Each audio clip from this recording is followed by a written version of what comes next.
Olá pessoal, tudo bem? Deus abençoe vocês.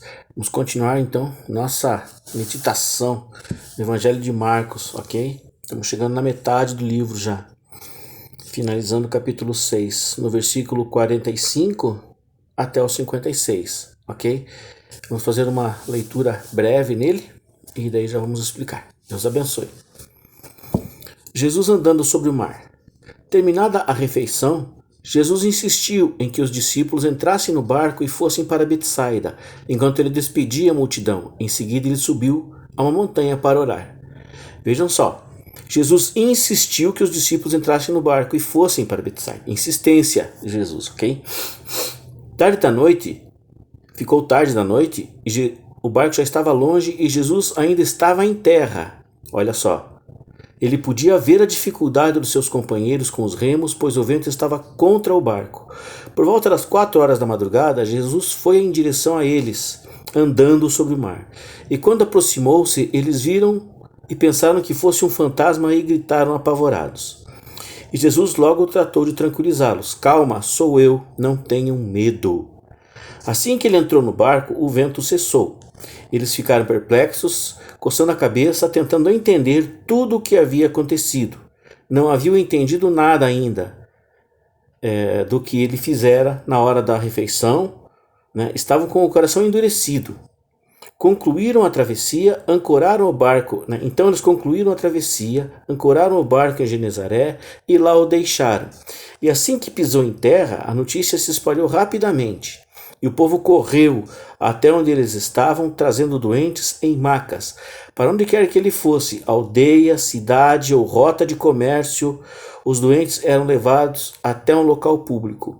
E eles imploravam que Jesus lhes permitisse tocar, pelo menos na orla da sua roupa. E todos que a tocavam eram curados. Finalizamos o capítulo 6, ok? Então, amados, veja só. Na última mensagem, último estudo, a gente sabe que Jesus multiplicou pães, certo? Ele ficou com pena da multidão, com dó da multidão, porque eram como ovelhas que não tinham pastor, certo? Os discípulos já tinham sido tinham recebido o poder de Cristo, certo? Para evangelizar, para curar enfermos, para ungir com óleo, ok? E tanto que Jesus fala assim, ó, quando eles, naquela vez passada, né? Vocês que têm que dar eles de comer. Não manda eles embora assim, de qualquer jeito, que eles vão padecer no caminho, vão sofrer no caminho. E Jesus fala assim, ó, deem vocês de comer. E eles não sabiam o que fazer. E com o poder que eles tinham em mãos, ok? E terminada a refeição, o que aconteceu? Jesus insistiu, veja só. Jesus teve que insistir. Essa insistência a gente entende o quê? Que os discípulos não queriam ir, certo? Então eles foram contrariados, certo? Foram pela insistência de Cristo e eles foram contrariados para ir para Betsaida, ok? E Jesus despediu a multidão, certo? E subiu na montanha, no monte para orar. Ele sempre fazia dessa, né? Jesus ia orar. Subia, se deslocava, se separava para orar. Era tarde da noite e o barco estava longe. O barco estava longe no meio do mar.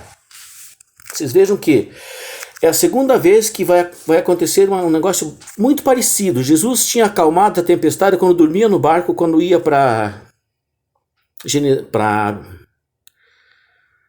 Gadária, certo? Expulsou aqueles demônios do Gadarenos. Vocês lembram lá, né? Jesus foi acordado pelos discípulos. Vamos perecer. E Jesus falou assim, por que vocês não têm fé? Né? Até cobrou isso deles. E depois Jesus repreende o mar. Jesus ali repreende o mar. E agora olha o que vai acontecer. Jesus vê a dificuldade dos discípulos e caminha sobre as ondas, e os discípulos contrariados, remando contrariados. Então o que acontece, né? Jesus vai ao encontro deles e eles pensam que Jesus é um fantasma. Olha que coisa interessante. O vento contrário, certo? Foi diferente esse vento contrário do vento que aconteceu em Gadária, quando Jesus estava no barco já.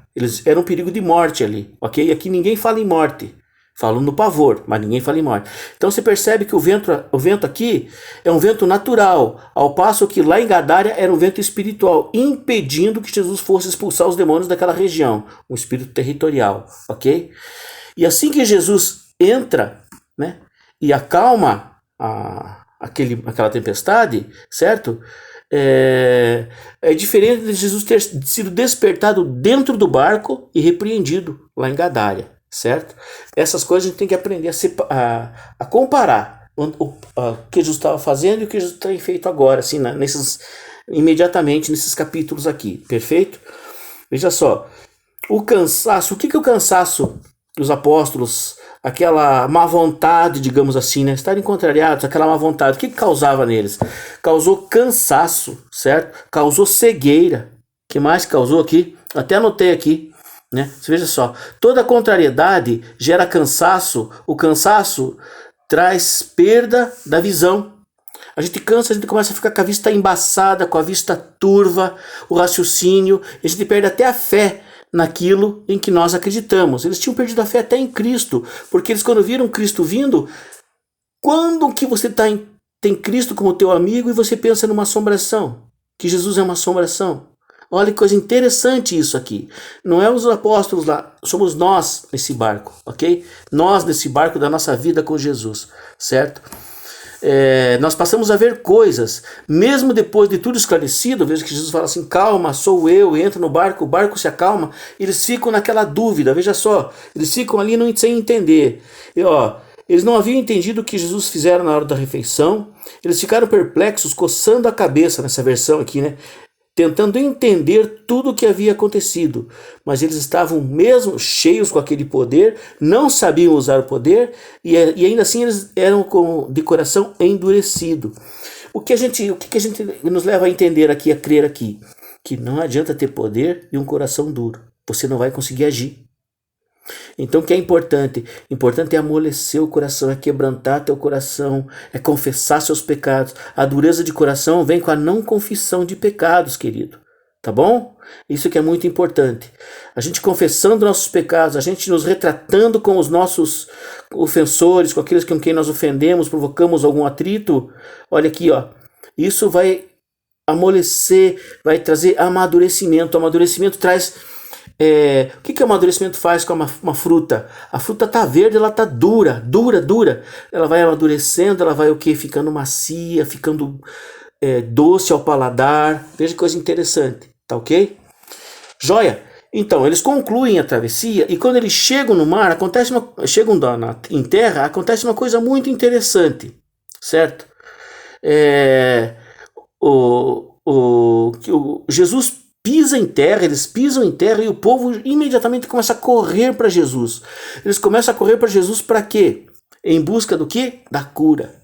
Em busca de poder tocar em Jesus. Eles levavam os amigos doentes, levavam familiares doentes, eles levavam todo mundo para Jesus fazer uma cura. Não para conhecer Jesus, não para aprender Jesus, para aprender de Jesus, né? Não aprender de Jesus Cristo, quem ele era, o que ele podia fazer pelas suas vidas, pelas nossas vidas também. Veja só, muitas vezes nos dias de hoje, pessoal, nós vamos à igreja procurar o quê? Cura imediata, a cura para as nossas enfermidades, aquela cura do toque em Jesus. Eu vou lá buscar uma bênção, eu vou lá tocar em Jesus. Isso vai remediar sempre a nossa situação. Vai ser remédio para a nossa situação, mas não vai trazer paz, não vai trazer vida nova. Estão entendendo? Além de você ir em Jesus, buscar remediar a tua situação, vá aprender de Jesus. Vá ouvir de Jesus, vá no culto de oração para você buscar mais intimidade, amadurecimento, fica mais mole, mais tenro, certo? Vá na escola bíblica, vá no culto, não vá apenas no culto da libertação, não, vai conhecer quem é o libertador, isso é importante, amém?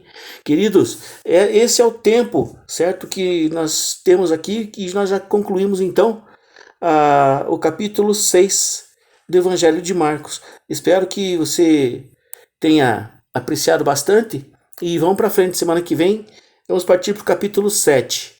Deus te abençoe, fique em paz. Tchau.